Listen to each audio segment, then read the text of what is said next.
নির্বাচন সামনে রেখে সেনাবাহিনী পুলিশের মধ্যে সমন্বয় বাড়ানোর নির্দেশ প্রধান উপদেষ্টার। স্ট্রাইকিং ফোর্স হিসেবে থাকবে সেনাবাহিনী। জাতীয় সনদের খসড়া সব দলের কাছে পৌঁছে দেওয়া হয়েছে। মতামত জানাতে বলা হয়েছে ৩০ তারিখের মধ্যে। নানা চাপ তৈরি করে বিএনপিকে বেকায়দায় ফেলা যাবে না বলেছেন মির্জা ফখরুল। নিজেদের মধ্যে বিরোধের ফ্যাসিস্টদের সুযোগ নেয়ার শঙ্কা। নির্বাচনে আনুপাতিক পদ্ধতি নিয়ে ঐকমত্য না হলে জুলাই সনদে সই করবে না এনসিপি। দলটির বিরুদ্ধে নানা অপপ্রচারের অভিযোগ। মৃত্যুর কাছে হার মানল মাইলস্টোন শিক্ষার্থী আয়ান। আরও ৩ জন সুস্থ। নিহত শিক্ষার্থীদের কবরে বিমান বাহিনীর শ্রদ্ধা। দেখছিলেন ক্রাউন সিমেন্ট সংবাদ শিরোনাম। এবারে বিস্তারিত। জাতীয় নির্বাচনকে সামনে রেখে সেনাবাহিনী, পুলিশ ও সিভিল প্রশাসনের মধ্যে সমন্বয় বাড়াতে নির্দেশ দিয়েছেন প্রধান উপদেষ্টা ডক্টর মোহাম্মদ ইউনূস। নির্বাচনের প্রস্তুতির অংশ হিসেবে সেপ্টেম্বর থেকে পুলিশের ১.৫ লাখ সদস্যকে প্রশিক্ষণ দেওয়া হবে। প্রেস সচিব শফিকুল আলম জানান, জাতীয় নির্বাচনে এবারও স্ট্রাইকিং ফোর্স হিসেবে থাকবে সেনাবাহিনী, আর মাঠে দায়িত্ব পালন করবেন ৬০,০০০ সেনা সদস্য। রিপোর্ট সৈয়দ আব্দুল মুহিতের। জাতীয় নির্বাচনের প্রস্তুতি হিসেবে সোমবার আইন শৃঙ্খলা বাহিনীর সাথে বৈঠক করেন প্রধান উপদেষ্টা ডক্টর মোহাম্মদ ইউনূস। রাষ্ট্রীয় অতিথি ভবন যমুনায় অনুষ্ঠিত বৈঠকে আইন শৃঙ্খলা রক্ষা, ভুয়া তথ্য প্রতিরোধ ও প্রশাসনিক প্রস্তুতির উপর বেশ কিছু সিদ্ধান্ত হয়। পর্যালোচনা হয় আইন শৃঙ্খলা বাহিনীর বিভিন্ন কার্যক্রমের। গোপালগঞ্জ সহ দেশের কিছু জায়গায় আইন শৃঙ্খলা পরিস্থিতি নিয়েও আলোচনা হয়। এ নিয়ে ফরেন সার্ভিস একাডেমিতে ব্রিফিং করেন প্রধান উপদেষ্টার প্রেস সচিব শফিকুল আলম। আর্মি, পুলিশ এবং গ্রাসরুটের যে লোকাল অ্যাডমিনিস্ট্রেশন, এদের মধ্যে কোঅর্ডিনেশন বাড়ানোর কথা বারবার জোর দিয়ে বলা হয়েছে এবং এই কোঅর্ডিনেশনটা লোকাল লেভেলে এবং এটা একটা ন্যাশনাল লেভেলে। ১.৫ লক্ষ পুলিশের ট্রেনিং হবে ইলেকশনের বিষয়ে। প্রায় ৬০,০০০-এর মতো ট্রুপস এই নির্বাচনী ডিউটিতে থাকবেন। আমরা আশা করছি যে এই নির্বাচনের সময় তাদের একটা বলিষ্ঠ ভূমিকা থাকবে এবং তারা মূলত স্ট্রাইকিং ফোর্স হিসাবে থাকবেন। সংবাদ ব্রিফিংয়ে উপপ্রেস সচিব আবুল কালাম আজাদ জানান, নির্বাচনে ঝুঁকিপূর্ণ কেন্দ্রগুলো দ্রুত চিহ্নিত করতে সংশ্লিষ্টদের নির্দেশনা দেন প্রধান উপদেষ্টা। গ্রাউন্ড লেভেলের সিচুয়েশনটা কি এবং সেই অনুযায়ী যাতে পদক্ষেপ নিতে পারেন, এই জন্য সিচুয়েশন রিপোর্ট কেন্দ্রে পাঠানোর জন্য আইন শৃঙ্খলা রক্ষাকারী বাহিনী যারা যেসব বাহিনী আছেন সবাইকে উনি একটা নির্দেশনা দিয়েছেন। রদবদল হবে, কিন্তু সব জায়গাতেই রদবদল হবে এমন কোনো সিদ্ধান্ত হয় নাই। যেখানে যেখানে প্রয়োজন শুধুমাত্র সেখানেই রদবদল হবে বলে সিদ্ধান্ত। এদিকে প্রধান উপদেষ্টার সাথে সৌজন্য সাক্ষাৎ করেছেন মার্কিন charge d' affaires Tracey Ann Jacobson. এ নিয়ে প্রেস সচিব জানান, সন্ত্রাসের বিরুদ্ধে সরকারের অবস্থান জিরো টলারেন্স। যে বাংলাদেশ গভর্নমেন্টের, ইন্টারিম গভর্নমেন্টের টপ প্রায়োরিটি হচ্ছে কাউন্টার টেরোরিজম এবং উনি বলেছেন টেরোরিস্টদের ব্যাপারে এই গভর্নমেন্টের জিরো টলারেন্স। শুল্ক সংক্রান্ত আলোচনায় অংশ নিতে ব্যবসায়ীদের অংশগ্রহণের বিষয় নিয়েও আলোচনা হয়েছে বৈঠকে। সৈয়দ আব্দুল মুহিত, বাংলা ভিশন, ঢাকা। জাতীয় সংসদ নির্বাচনকে সামনে রেখে অগাস্ট মাস থেকে পুলিশে প্রশিক্ষণ শুরু হবে বলে জানিয়েছেন স্বরাষ্ট্র উপদেষ্টা মোহাম্মদ জাহাঙ্গীর আলম চৌধুরী। তিনি বলেন, অগাস্ট থেকে ধাপে ধাপে এই প্রশিক্ষণ শুরু হয়ে চলবে নির্বাচনের আগ পর্যন্ত। জানান, এসপি ওসি বদলি স্বাভাবিক ও চলমান প্রক্রিয়া। সোমবার বিকেলে সচিবালয়ে কোর কমিটির বৈঠক শেষে সাংবাদিকদের তিনি এসব কথা বলেন। এক প্রশ্নের জবাবে স্বরাষ্ট্র উপদেষ্টা বলেন, চাঁদাবাজ যত বড়ই হোক, যে দলেরই হোক, কোনো ছাড় নয়। তিনি বলেন, গুলশানে চাঁদাবাজিতে ছাড় দেওয়া হয়নি, কেউই ছাড় পায়নি, পাবে না বলেও হুঁশিয়ারি দেন তিনি। মাদক বহনকারীরা ধরা পড়ছে উল্লেখ করে উপদেষ্টা বলেন, গডফাদাররা আড়ালে থাকলেও তাদের বিরুদ্ধে শিগগিরই অভিযান শুরু হবে। পুলিশের যে ট্রেনিং, এটা আমরা অগাস্ট মাস থেকে শুরু করব। আর কতদিনের টাইম ফ্রেম আসলে ধরা হচ্ছে? কিসের এই ট্রেনিংটা কতদিন ধরে চলবে? ট্রেনিংটা তো ধরো এক ব্যাচ যাবে, আরেক ব্যাচ আসবে, এক ব্যাচ যাবে, আরেক ব্যাচ আসছে, ইলেকশনের আগ পর্যন্ত। এসপি ওসিদের পরিবর্তন এটা তো কন্টিনিউয়াস হইতেই থাকতেছে, এটা হইতে থাকবে, এটা তো সব সময় পোস্টিং হইতেছে। নির্বাচন কেন্দ্র করে হবে কিনা সে সময় আপনারা হইলে দেখতে পারবেন। গুলশানে চাঁদাবাজকে ধরছি না, কোনো চাঁদাবাজকে ছাড় দেওয়া হবে না। সে যত বড় লোকই হোক এবং যত প্রভাবশালী হোক না কেন, কাকেই ছাড় দেওয়া হবে না। জাতীয় সনদের খসড়া পৌঁছে দেওয়া হয়েছে রাজনৈতিক দলগুলোর কাছে। যেসব বিষয়ে ঐকমত্য হয়েছে বা আলোচনা হচ্ছে সেগুলো এখনো অন্তর্ভুক্ত করা হয়নি। বিকেলে ফরেন সার্ভিস একাডেমিতে দ্বিতীয় দফার 20তম দিনের দ্বিতীয় দফার বৈঠক শেষে কমিশন সহ সভাপতি অধ্যাপক আলী রিয়াজ জানান, রাজনৈতিক দলগুলোকে অনুরোধ করা হয়েছে 30 জুলাই দুপুর 12টার মধ্যে তাদের মতামত জানাতে। তিনি বলেন, এনসিসি গঠনে দলগুলো একমত থাকলেও কাঠামোগত দিক থেকে আপত্তি ছিল। এছাড়া 5টি কমিশনকে আলাদাভাবে সংবিধানে যুক্ত করার প্রস্তাব করা হয়েছে। পিএসসি নিয়োগ বিধান নিয়ে ভিন্ন মত হলেও আইনের কঠোরতার বিষয়ে সবাই একমত। এর আগে সকালে প্রথম দফার বৈঠকে মৌলিক সংস্কারের 20টি বিষয়ের মধ্যে 12টি বিষয়ে দলগুলো একমত হয়েছে বলেও জানান ডক্টর আলী রিয়াজ। এ সময় দুপুরে ফরেন সার্ভিস একাডেমিতে ফায়ার অ্যালার্ম বাজায় উদ্বেগ প্রকাশ করে তদন্ত কমিটি গঠন করা হয়েছে বলে জানান তিনি। 24 ঘন্টার মধ্যে প্রতিবেদন পাওয়ার আশাও প্রকাশ করেন। গুরুত্বপূর্ণ যে 20টি বিষয়, তার মধ্যে 12টি বিষয় নিয়ে আমরা একমতে আসতে পেরেছি। তার কারণ হচ্ছে সকলেই যে যার অবস্থান থেকে ছাড় দিচ্ছেন। কমিশনের অবস্থানটা হচ্ছে এগুলি গুরুত্ব বিবেচনা করে আমরা যেন এক জায়গায় আসতে পারি। বিভিন্ন চাপ তৈরি করে বিএনপিকে বেকায়দায় ফেলা যাবে না বলেছেন দলের মহাসচিব মির্জা ফখরুল ইসলাম আলমগীর। জানান, রাজনীতিবিদদের বিতর্কের কারণে ফ্যাসিস্টরা সুযোগ নিতে পারে। ছাত্র সমন্বয়কদের চাঁদাবাজিতে উদ্বেগ জানান বিএনপি মহাসচিব। তার প্রশ্ন, এখন এই অবস্থা হলে ভবিষ্যতে কি হবে? রিপোর্ট সিকান্দার রেমানের। জুলাই আগস্ট গণ অভ্যুত্থানে শোক ও বিজয়ের বর্ষপূর্তি উপলক্ষে ঢাকা শহরে 6টি গুরুত্বপূর্ণ এলাকায় গ্রাফিতি অঙ্কনের উদ্বোধন করেছেন বিএনপি মহাসচিব মির্জা ফখরুল ইসলাম আলমগীর। শাহবাগে জাতীয় জাদুঘরের সামনে আয়োজিত অনুষ্ঠানে বিএনপি মহাসচিব বলেন, 1 বছর যায়নি, এখনই সমন্বয়কদের চাঁদাবাজি ধরা পড়ছে। এখনই এমন পরিণতি হলে ভবিষ্যতে কি হবে জানতে চান মির্জা ফখরুল। বেদনায় একেবারে নীল হয়ে গেছি। দেখলাম 5 জন সমন্বয়কারীকে গ্রেপ্তার করেছে পুলিশ। তারা জোর করে একটি বাড়ি থেকে, একজন সাবেক সংসদ সদস্যের বাড়ি থেকে 50 লক্ষ টাকা আদায় করেছে। এই কি পরিণতি? এটাকে আমরা চেয়েছিলাম? এই বাংলাদেশের মানুষকে কেউ এটা চেয়েছিল? সুতরাং এত তাড়াতাড়ি যদি এই ঘটনা ঘটে, 1 বছর হয়নি, তাহলে আমাদের ভবিষ্যৎ কি? বিএনপি মহাসচিব বলেন, এমন কিছু বিষয় নিয়ে এখন তর্কে জড়াচ্ছে রাজনীতিবিদরা, যাতে ফ্যাসিস্টরা সুযোগ নিতে পারে। বিভিন্ন চাপ তৈরি করে বিএনপিকে বেকায়দায় ফেলা যাবে না বলেও জানান তিনি। আজকে দুর্ভাগ্য আমাদের যে আমরা এমন কতগুলো বিষয় নিয়ে তর্ক বিতর্ক করছি, এমন কতগুলো বিষয় নিয়ে আমরা নিজেদের মধ্যে কোন্দলে লিপ্ত হয়েছি, যা বাংলাদেশকে আরো পেছনে ঠেলে দিতে পারে, ফ্যাসিস্টদেরকে শক্তি যোগাতে পারে, ফ্যাসিস্টদেরকে সুযোগ তৈরি করে দিতে পারে। বর্তমান সরকার যারা প্রতি মুহূর্তে সংস্কারের কথা বলছেন, রাজনৈতিক দলগুলোকে দোষারোপ করার চেষ্টা করছেন ইনডাইরেক্টলি, যে আমরা কোঅপারেট করছি না, কথাগুলো সঠিক নয়। জনগণকে সাথে নিয়ে নতুন বাংলাদেশ গড়ে তোলার কথাও জানান মির্জা ফখরুল ইসলাম আলমগীর। এই জন্য আজকে বলছি, সিকান্দার রেমান, বাংলা ভিশন, ঢাকা। আগামী নির্বাচনে আনুপাতিক পদ্ধতি নিয়ে ঐকমত্য না হলে জুলাই সনদ সই হবে কিনা সন্দেহ রয়েছে বলে জানিয়েছেন জাতীয় নাগরিক পার্টি এনসিপির আহ্বায়ক নাহিদ ইসলাম। সেই সঙ্গে দলটির বিরুদ্ধে বিভিন্নভাবে প্রোপাগান্ডা ছড়ানো হচ্ছে বলেও তিনি অভিযোগ করেছেন। জামালপুর শহরের ফৌজদারি মোড়ে দুপুরে এনসিপি আয়োজিত পথসভায় প্রধান অতিথির বক্তব্যে ফ্যাসিস্ট পতনের আন্দোলনে তাদের ভূমিকার কথা তুলে ধরেন নাহিদ ইসলাম। পথসভায় এনসিপির কেন্দ্রীয় নেতারা বক্তব্য রাখেন। এর আগে সকালে জামালপুরের সার্কিট হাউসে জুলাই আন্দোলনের শহীদদের স্বজনদের সঙ্গে সাক্ষাৎ করেন এনসিপি নেতারা। এ সময় নাহিদ ইসলাম সাংবাদিকদের বলেন, সবচেয়ে গুরুত্বপূর্ণ বিষয় হচ্ছে উচ্চকক্ষ। এটি ভোটার অনুপাতে এবং পিআর অনুসারে হতে হবে। উচ্চকক্ষ ক্ষমতার ভারসাম্য ও জবাবদিহির জন্য গুরুত্বপূর্ণ। সেই বিষয়ে এখনো ঐকমত্য হয়নি। পথসভার আগে স্থানীয় তমালতলা থেকে জুলাই পদযাত্রা বের হয়ে শহর প্রদক্ষিণ করে ফৌজদারি মোড়ে গিয়ে শেষ হয়। এই জেলার কর্মসূচি শেষে দলের নেতারা ময়মনসিংহে যাবেন। নির্বাচন বানচালের চেষ্টা করছি, আমরা নাকি নির্বাচন পিছিয়ে দেওয়ার চেষ্টা করছি। আর এই গণ অভ্যুত্থান না হলে আপনারা নির্বাচনের স্বপ্নই দেখতে পারতেন না।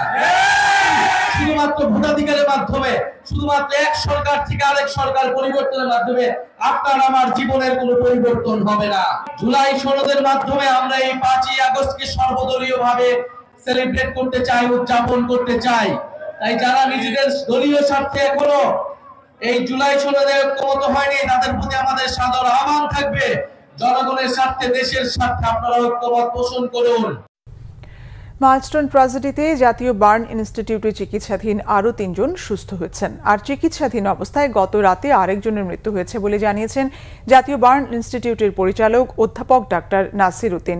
বিকেলে নিয়মিত ব্রিফিংয়ে তিনি জানান, আইসিইউতে থাকা 4 জনের মধ্যে রবিবার দিবাগত রাত 1:45টায় মৃত্যু হয়েছে আয়ান নামের 14 বছরের এক শিক্ষার্থীর।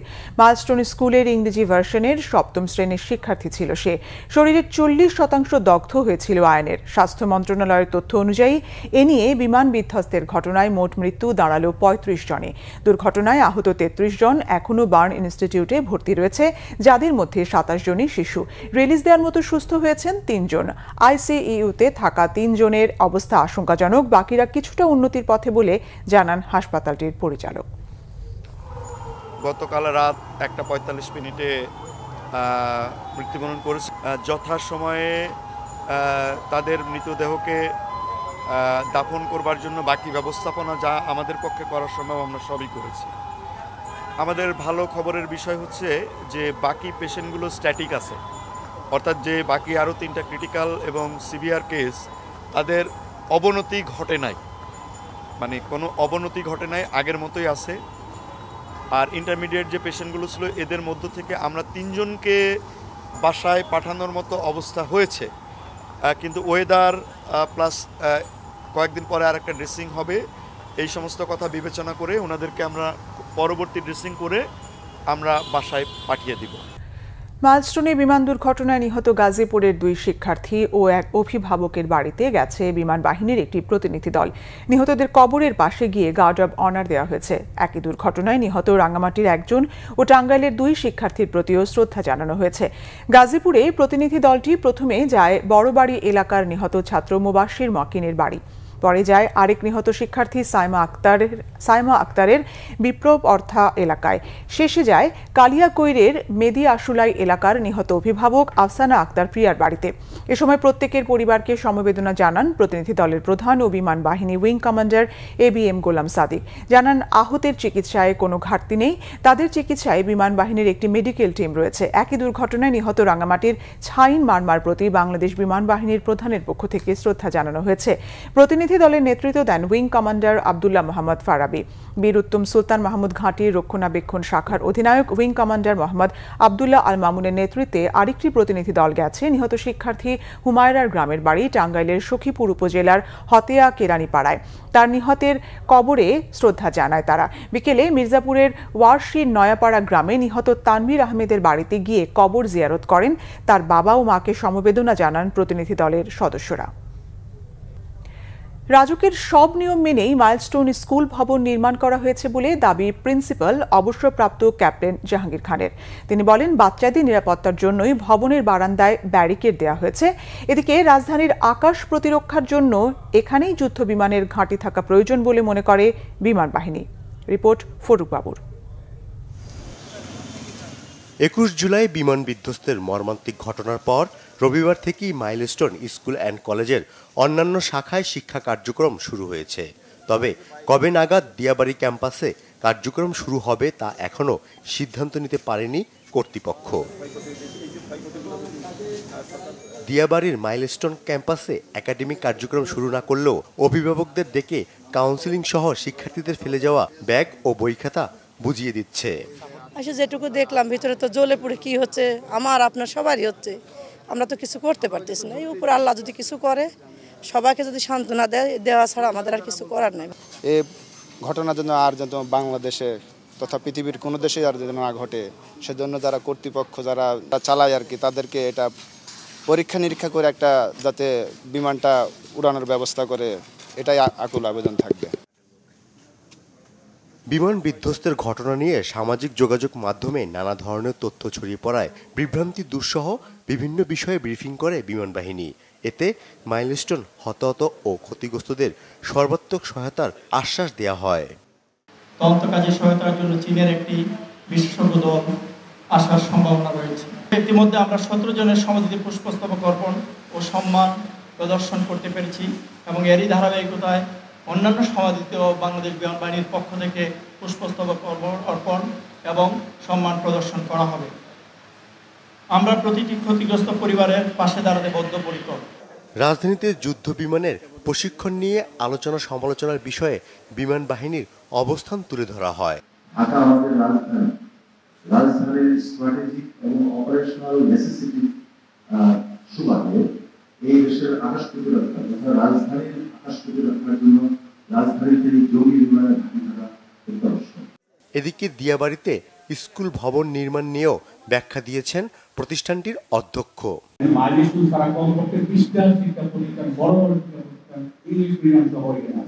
এই একটুখানি জায়গার মধ্যে কাজে ওখানে মাইলস্টোন স্কুলটা আলাদা বিবেচনায় কোনোভাবে প্রতিষ্ঠিত হয় না। রাজক যদি কষ্ট করেন বা আপনাকে কোন ইঞ্জিনিয়ারিং করবেন আমি জানি না, আর সমস্ত ওইটার ভিতরে যত রকমের শুধুমাত্র তিন সেন্টার রাজুকের অনুমোদন লাগে না, আর সমস্ত কিছু রাজুকের যথাযথ নিয়ম মেনে করা হয়। বেবিজকের হাইট বিবেচনা নিয়ে করা হয়েছে। যদি আপনি আমার বেশি করে যাওয়া যাবে না, মেট্রো রেলের যে ভবন আছে আমাদের দ্বিগুণ, তাতে হাইট যদি সমস্যা হয় তাহলে প্রথম হাইটের সমস্যাটা ওইটা নেওয়া হবে। বিমান দুর্ঘটনা তদন্তে কাজ করবে চীনের বিশেষজ্ঞ টিম। তদন্ত শেষে সব তথ্য প্রকাশ করা হবে বলে সংবাদ সম্মেলনে জানানো হয়। ফররুখ বাবু, বাংলা ভিশন, ঢাকা। জুলাই অভ্যুত্থানের এদিনে ছাত্র জনতা আন্দোলনে নেতৃত্ব দেয়া হয় 6 সমন্বয়ককে ডিবি হেফাজতে রেখে নিজেদের লিখিত বক্তব্য পাঠ করিয়ে আন্দোলন প্রত্যাহার করায় ডিবি পুলিশ। এদিন 11 ঘণ্টার জন্য কারফিউ শিথিল করে জনমনের আতঙ্ক দূর করার চেষ্টা চালায় ফ্যাসিবাদী সরকার। সেই সঙ্গে সারা দেশে বহাল রাখে ব্লক রেড। এদিনই আওয়ামী লীগ সাধারণ সম্পাদক অভিযোগ করেন শ্রীলঙ্কা স্টাইলে গণভবন দখলের ষড়যন্ত্র করছে বিএনপি জামাত। শুভ মাহফুজের রিপোর্ট। জুলাই 2024 তৎকালীন স্বৈরাচার সরকারের হিসেবেই 17 থেকে 28 জুলাই পর্যন্ত সারা দেশে সহিংসতা নিহতের সংখ্যা 147 জন। সরাসরি ছাত্র জনতার বুকে গুলি করেও যখন গণ অভ্যুত্থান দমানো যাচ্ছিল না, ঠিক তখনই ভিন্ন পথ নেয় শেখ হাসিনার ফ্যাসিস্ট সরকার। কোটা সংস্কার আন্দোলনকে ঘিরে এর আগের 10 দিনের সহিংসতায় নিহত 34 পরিবারের সদস্যদের গণভবনে ডাকেন শেখ হাসিনা। সেখানে ছিল রংপুর বেগম রোকেয়া বিশ্ববিদ্যালয়ের ইংরেজি বিভাগের শিক্ষার্থী আবু সাইদের পরিবারও। আর্থিক সহায়তা হিসেবে নিহতদের পরিবারের হাতে তুলে দেন সঞ্চয়পত্র এবং নগদ অর্থ। সে সময় বাংলাদেশকে নিয়ে খেলা বারবার খেলতে দেয়া হবে না বলে হুঁশিয়ারিও দেন শেখ হাসিনা। কারণ এইভাবে বারবার বাংলাদেশটাকে নিয়ে খেলা, এটা আর হতে দেওয়া যায় না। কাজে আমি আপনাদেরই সাহায্য চাই। আমাদের প্রধান দাবি ছিল কোটার যৌক্তিক। অন্যদিকে দুদিন আগে ছাত্র জনতার আন্দোলনের নেতৃত্বে থাকা শীর্ষ সমন্বয়কদের আটক করে ডিবি হেফাজতে রেখে জোরপূর্বক কর্মসূচি প্রত্যাহারের নাটক সাজান তখনকার ভাতের হোটেলের মালিক খ্যাত ডিবি হারুন। তাদের যে দাবি পুরাটাই সরকার মেনে নিয়েছে এবং সেই কারণেই তারা তাদের যে আন্দোলন তারা প্রত্যাহার করে নিয়েছে। জুলাই অভ্যুত্থানের এদিনে অনেকটাই নির্ভর ছিলেন আওয়ামী লীগ নেতারা। দলের সাধারণ সম্পাদক ওবায়দুল কাদের বলেছিলেন, কোটা আন্দোলনের নামে শ্রীলঙ্কা স্টাইলে গণভবন দখলের পায়তারা চলছে।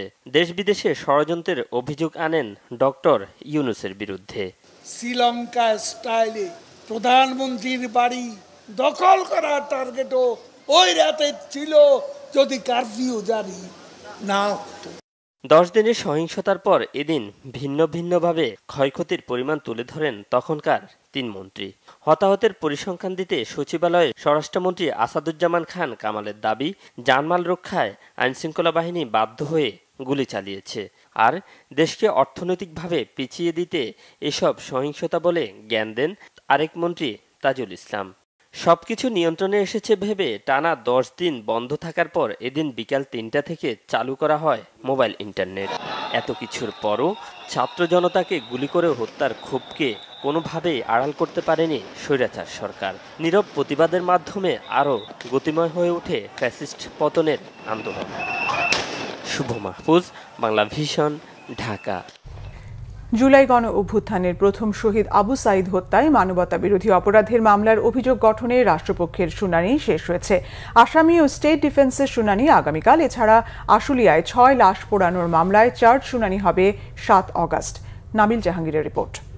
24-এর 16 জুলাই বৈষম্য বিরোধী আন্দোলনের এই দিনটিতে রংপুর বিশ্ববিদ্যালয়ের পাশে কাছ থেকে গুলি করে হত্যা করা হয় শান্তিপূর্ণভাবে বিক্ষোভে অংশ নেয়া শিক্ষার্থী আবু সাইদকে। এই ঘটনার 1 বছর পর সোমবার আন্তর্জাতিক অপরাধ ট্রাইব্যুনালে শুরু হয় এ নিয়ে করা মানবতাবিরোধী অপরাধের মামলার চার্জ গঠনের শুনানি।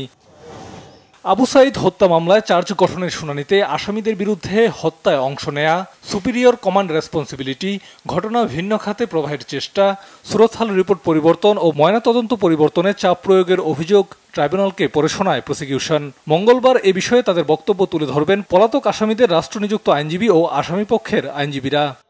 তৎকালীন পুলিশ কমিশনার এবং সরকারের ঊর্ধ্বতন কর্মকর্তারা পরিকল্পিতভাবে সেই ঘটনাকে ধামাচাপা দিয়ে ঘটনাকে ভিন্ন খাতে প্রবাহিত করার জন্য আবু সাইদের সহযোগীদেরকে আসামি করে একটা মামলা দায়ের করছিল। এবং আরেকটা গুরুত্বপূর্ণ বিষয় আমরা নিয়ে আসছি, সেটা হচ্ছে যে এই যে পোস্টমর্টম যিনি করেছিলেন তাকে তাদের মতো করে একটা রিপোর্ট দিতে বাধ্য হয়েছিলেন। সেই ডাক্তার সাহেবকে আমরা সাক্ষী করেছিলাম, যারা বাধ্য করেছিলেন তাদেরকেও আসামি করেছিলেন। পত্রিকায় বিজ্ঞপ্তি প্রকাশের পরও হাজির না হওয়ায় আশুলিয়ায় হত্যার পর 6 লাশ পোড়ানোর মামলায় পলাতক 8 আসামির পক্ষে 2 জন স্টেট ডিফেন্স নিয়োগের আদেশ দেওয়া হয়। পরে চার্জ গঠনের শুনানির তারিখ দেয় ট্রাইব্যুনাল। 8 জন পলাতক আসামির জন্য 2 জন স্টেট ডিফেন্স নিয়োগ করা হবে।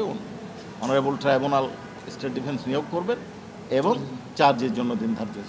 এছাড়া লক্ষ্মীপুরে 4 আগস্ট সংগঠিত মানবতাবিরোধী অপরাধের মামলায় 3 আসামিকে গ্রেপ্তার দেখানোর নির্দেশ জারি হয়েছে।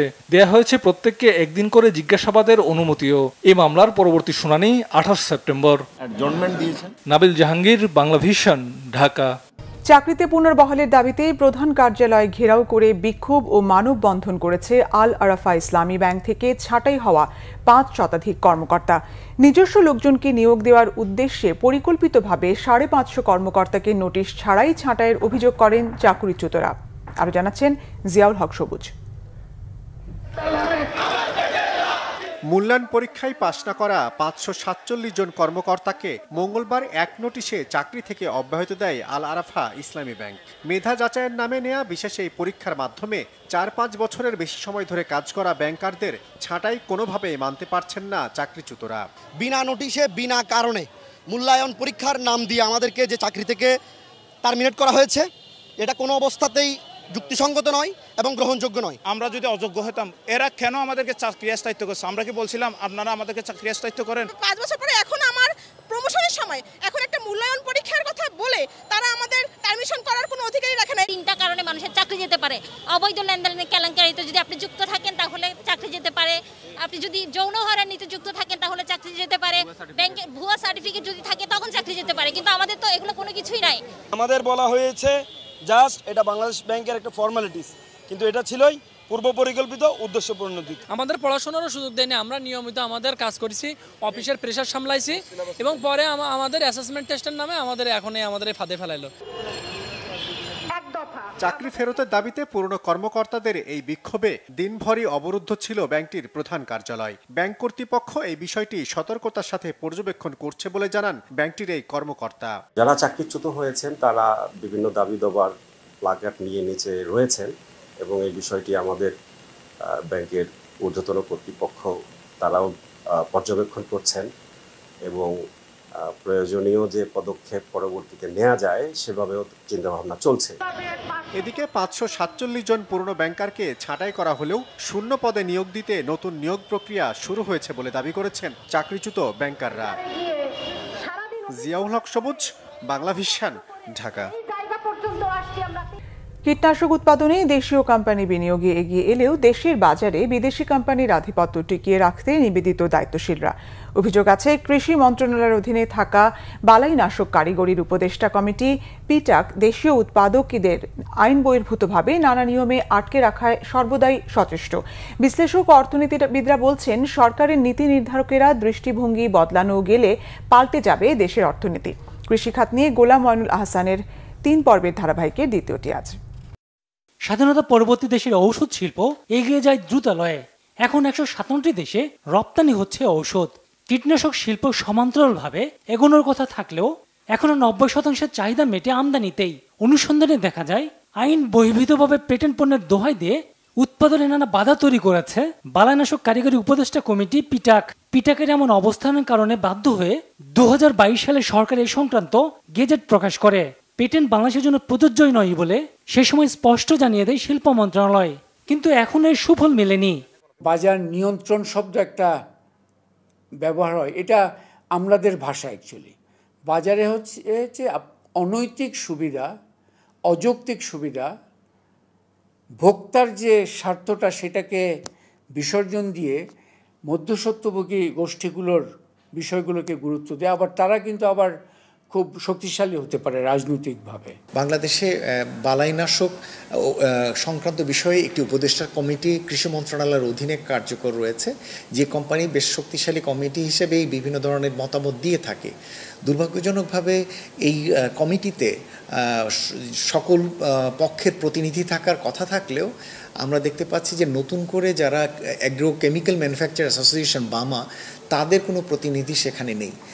দেশে 22টি কোম্পানি কীটনাশক উৎপাদনের অনুমতি নিয়েছে, কিন্তু উৎপাদনকে পেছন থেকে টানছে নীতি নির্ধারকরাই।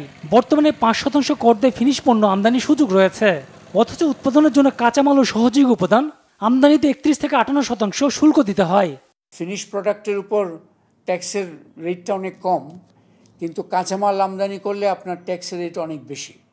কাঁচামাল আমদানিতে বেশি ট্যাক্স মানিত হচ্ছে স্থানীয় উৎপাদনের খরচ অনেক বেশি। সুতরাং আপনি ফিনিশ প্রোডাক্ট ইম্পোর্ট যেটা করছে তার সাথে কম্পিট করতে পারবেন না। এটা একটা অসম প্রতিযোগিতার ক্ষেত্র তৈরি করা হয়েছে। প্যাটেন্টের যে আইনের শর্ত দেওয়া হচ্ছে, যেটা কিনা বাংলাদেশের জন্য এখনো অবারিত রয়েছে, সেটিকে ব্যবহার করা যাতে এখানে একক কোম্পানি নির্ভরতা থেকে বাংলাদেশ বেরিয়ে আসতে পারে। বাজারের প্রতিযোগিতার সুযোগ না থাকায় কৃষককে কীটনাশক কিনতে হচ্ছে কয়েক গুণ দামে। অনুসন্ধানে দেখা যায় মানিক 20 SP বালাইনাশকটি বিদেশ থেকে প্রতি কেজি কেনা হচ্ছে 696 টাকায়, কিন্তু কৃষকের কাছে তা বিক্রি হচ্ছে 3240 টাকায়। একইভাবে বিভিন্ন পণ্য বাজারে বিক্রি হচ্ছে কয়েক গুণ দামে। অলিগার্ক শুধুমাত্র বৃহৎ কয়েকটা ব্যবসায়ী তা নয়, অলিগার্কি হচ্ছে যে এই ধরনের নেক্সাসগুলো, যেখানে যোগসাজশ হচ্ছে এই যে ব্যবসা জগৎকে নিয়ন্ত্রণ করে কিছু গোষ্ঠী, নীতি নির্ধারক মহল এবং ইভেন কি এক্সপার্ট মহলও, এদের যে নেক্সাসগুলো টেকসই উন্নয়নে কৃষিকে বিকশিত হবার সুযোগ করে দেওয়ার তাগিদ অর্থনীতিবিদদের। ব্যাখ্যাগুলো তৈরি করে। গোলাম মনুল্লাহ হাসান, বাংলা ভিশন, ঢাকা। সকাল থেকে টানা বৃষ্টিতে ডুবে গেছে চট্টগ্রাম মহানগরীর বহু এলাকা। কোথাও কোথাও জলাবদ্ধতা, তলিয়ে গেছে বাসা বাড়ি থেকে শুরু করে দোকানপাটও। এতে চরম ভোগান্তিতে নগরবাসী। এদিকে ধ্বংসের শঙ্কায় পাহাড়ের পাদদেশে ঝুঁকিপূর্ণ বসবাসরতদের সরে যেতে মাইকিং করছে প্রশাসন। চট্টগ্রাম থেকে বিস্তারিত শাহিদা পিয়ার রিপোর্টে।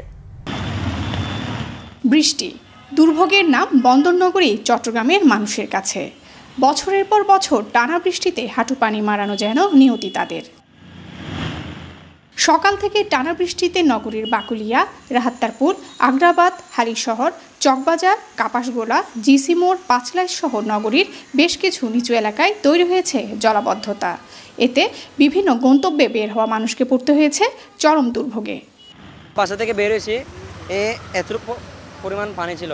ব্যবসা প্রতিষ্ঠানে পানি উঠে যাওয়ার কারণে আমরা এখানে ব্যবসা করতে খুব সমস্যা হচ্ছে। আমাদের দোকানে পানি ঢুকে যাচ্ছে। বৃষ্টির কারণে স্কুলে যেতে পারতেছি না, আমাদের পড়াশোনা ক্ষতি হচ্ছে। আবার এখানে বৃষ্টি সকাল 5টা থেকে শুরু হলে রাত পর্যন্ত চলে যাচ্ছে। নালা এগুলার কারণে পানি উঠে গেছে, তাই জন্য নালা সরকারকে জানানো হচ্ছে নালাগুলো একটু পরিষ্কার করে দেওয়ার জন্য। এদিকে পাহাড়ের পাদদেশে ঝুঁকিপূর্ণভাবে বসবাসকারীদের সরিয়ে নিতে মাইকিং করছে সিটি কর্পোরেশন। এরই মধ্যে জলাবদ্ধ এলাকা পরিদর্শন করেছেন সিটি মেয়র, দিয়েছেন জলাবদ্ধতা নিরসন প্রকল্পের কাজ শিগগিরই শেষ করার আশ্বাস। আমাদের যে 57টা খাল আছে, 57টা খালের মধ্যে সিটি কর্পোরেশন একটা মাত্র খাল, আমরা 12 খালটা করছি, আরও 20টা খাল বাকি রয়ে গেছে। কাজে এই 20টা খাল আমি মনে করি যে আমাদের সংস্কার করতে হবে খুব চমৎকারভাবে। পাশাপাশি সিডিএর যে 34টা খাল আছে, 36টা খাল, ওই 36টা খালের মধ্যে তারা 22টা খাল করেছে, আরও 14টা খাল বাকি আছে। কাজে ওই 14টা খালও কিন্তু সংস্কার এখনো বাকি রয়েছে। বিশেষ করে এই এলাকার যে মূল সমস্যা হিজড়া খাল, তো বর্ষাকাল শেষ হলে আমরা রাস্তাটার কাজ ধরবো, আর নালার কাজটা আমাদের চলতে থাকবে। সমুদ্রে নিম্নচাপের প্রভাব কেটে যাওয়ায় বৃষ্টিপাত আরও 2-1 দিন থাকলেও বৃষ্টির তীব্রতা কমে আসবে বলে জানিয়েছে পতেঙ্গা আবহাওয়া অফিস। শাহিদা পিয়া, বাংলা ভিশন, চট্টগ্রাম। হকি যুব বিশ্বকাপের প্রস্তুতি শুরু করেছে বাংলাদেশ। প্রাথমিক ক্যাম্পে আছেন ৪৫ খেলোয়াড়। অনুশীলনের প্রথম ধাপে হকি খেলোয়াড়দের ফিটনেস উন্নতির দিকে গুরুত্ব দেওয়া হচ্ছে বলে জানিয়েছেন সহকারী কোচ আশিকুজ্জামান আশিক। আগামী নভেম্বর-ডিসেম্বরে ভারতে অনূর্ধ্ব ২১ হকি বিশ্বকাপে খেলবে বাংলাদেশ। সেপ্টেম্বর দায়িত্ব নেবেন হল্যান্ডের কোচ। এশিয়া ও ইউরোপের দলের বিপক্ষে বাংলাদেশের ২টি প্রস্তুতি ম্যাচ খেলার পরিকল্পনা করছে ফেডারেশন। মানিক মাহমুদের রিপোর্ট। গত বছর ডিসেম্বরে জুনিয়র এশিয়া কাপ হকিতে স্বাগতিক ওমান ও থাইল্যান্ডকে হারিয়ে প্রথমবার যুব বিশ্বকাপ হকিতে খেলা নিশ্চিত করে বাংলাদেশ অনূর্ধ্ব ২১ হকি দল। আগামী ২৮ নভেম্বর চেন্নাইয়ে শুরু হবে বিশ্বকাপের আসর। যুব হকি বিশ্বকাপকে সামনে রেখে সব ধরনের সুযোগ সুবিধা, এমনকি এই বছরের ফেব্রুয়ারি-মার্চের মধ্যে ঘরোয়া লীগ শুরুর আশ্বাস দিয়েছিলেন ফেডারেশনের সভাপতি air chief marshal Hasan Mahmud Khan. যুব হকি দলের ৩ মাসের পরিবর্তে ৬ মাসের প্রস্তুতির কথাও বলেছিলেন তিনি, কিন্তু সেই ঘোষণার ৬ মাস পেরিয়ে গেলেও লীগ শুরুর খবর নেই। কবে শুরু হবে তাও অনিশ্চিত। তবে যুবাদের বিশ্বকাপ ক্যাম্পের অনিশ্চয়তা কাটিয়ে অবশেষে অনুশীলন শুরু করতে পেরেছে ফেডারেশন। প্রাথমিক ক্যাম্পে ডাক পেয়েছেন ৪৫ খেলোয়াড়। ২ সহকারী কোচ আশিকুজ্জামান আশিক ও মশিউর রহমান বিপ্লব ফিটনেস অনুশীলন করাচ্ছেন দলের খেলোয়াড়দের। আগামী সেপ্টেম্বরে দলের সাথে যোগ দেবেন প্রধান কোচ নেদারল্যান্ডসের সিগফ্রাইড একম্যান। ফিটনেস নিয়ে কাজ করতেছি। আমার টার্গেট যে ফরেন কোচ আসার পরে যেন একটা একদম সব প্লেয়ারগুলোকে একদম ফিট পর্যায়ে পাই। ইউরোপিয়ান টিমগুলোর সাথে আমাদের ছেলেদের খেলানো উচিত। কাপ খেলার আমাদের অনেক কিছু করতে হবে, যেহেতু রেজাল্ট দরকার। আমাদের রেজাল্ট বলতে কি, ভালো একটা রেজাল্ট দরকার বাংলাদেশে ফার্স্ট টাইম যেহেতু। তো আমরা যেহেতু ক্যাম্প শুরু হয়েছে, আমরা এখন ফোকাস দিচ্ছি কোচ ফিটনেসে। আমাদের দেখলেন তো ফিটনেস করাচ্ছে, পরে আমরা যাবো টেকনিক, তারপর গেম স্কিল, তারপরে গেম প্ল্যান আগাবো, ধাপে ধাপে আগাবে। বিশ্বকাপের ভালো প্রস্তুতির জন্য বিদেশি দলের বিপক্ষে প্রীতি ম্যাচ খেলা গুরুত্বপূর্ণ মনে করছেন কোচ ও খেলোয়াড়রা। ঘরের মাঠে সার্ভিসেস দলগুলোর বিপক্ষে খেলা ছাড়াও পাকিস্তান ও জার্মানির বিপক্ষে প্রীতি ম্যাচ আয়োজনের চেষ্টা করছে ফেডারেশন। এখানে যে প্র্যাকটিস চলবেই। এছাড়া আমরা প্ল্যানিংয়ে 2টা ট্যুর আছে, টিমের 2টা ট্যুর বিদেশে আছে। একটা এশিয়ান দেশে, একটা হলো ইউরোপিয়ান দেশে চেষ্টা করতেছি আমরা। পাকিস্তানে আমরা ট্রাই করতেছি। ইউরোপের ক্ষেত্রে আমরা জার্মানি, অস্ট্রেলিয়া একটা দেশে দেখে যাক কী হয়। এটা অ্যাকচুয়ালি বলা মুশকিল, তো এই জন্য। যুব বিশ্বকাপকে সামনে রেখে আরও আগে প্রস্তুতি শুরু করেছে ভারত ও অন্য দেশগুলো। এবারই প্রথম 24টি দল যুব বিশ্বকাপ হকিতে অংশ নিচ্ছে। 6টি গ্রুপে খেলবে 4টি করে দল। এফ গ্রুপে বাংলাদেশের প্রতিপক্ষ অস্ট্রেলিয়া, দক্ষিণ কোরিয়া ও গত আসরের রানার্স আপ ফ্রান্স। মানিক মাহমুদ, বাংলা ভিশন, ঢাকা। সংবাদ শেষ করব ক্রাউন সিমেন্ট শিরোনামগুলো আরেকবার জানিয়ে। নির্বাচন সামনে রেখে সেনাবাহিনী পুলিশের মধ্যে সমন্বয় বাড়ানোর নির্দেশ প্রধান উপদেষ্টার। স্ট্রাইকিং ফোর্স হিসেবে থাকবে সেনাবাহিনী।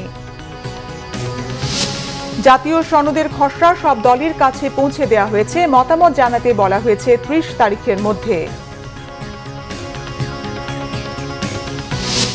নানা চাপ তৈরি করে বিএনপিকে বেকায়দায় ফেলা যাবে না বলেছেন মির্জা ফখরুল। নিজেদের মধ্যে বিরোধে ফ্যাসিস্টদের সুযোগ নেয়ার শঙ্কা। নির্বাচনে আনুপাতিক পদ্ধতি নিয়ে ঐকমত্য না হলে জুলাই সনদে সই করবে না এনসিপি। দলটির বিরুদ্ধে নানা অপপ্রচারের অভিযোগ। মৃত্যুর কাছে হার মানল মাইলস্টোন শিক্ষার্থী আয়ান। আরও 3 জন সুস্থ। নিহত শিক্ষার্থীদের কবরে বিমান বাহিনীর শ্রদ্ধা। এ ছিল এখনকার মতো। পরের সংবাদ রাত 10:30টায়। এর আগে 9টায় রয়েছে নিউজ 20। দেখার আমন্ত্রণ রইল। এছাড়া বাংলা ভিশন সংবাদ ও সংবাদ সংশ্লিষ্ট অনুষ্ঠান দেখতে ভিজিট করুন www.bvnews24.com ও facebook.com/banglavishannews এবং সাবস্ক্রাইব করুন youtube.com/banglavishannews। ধন্যবাদ।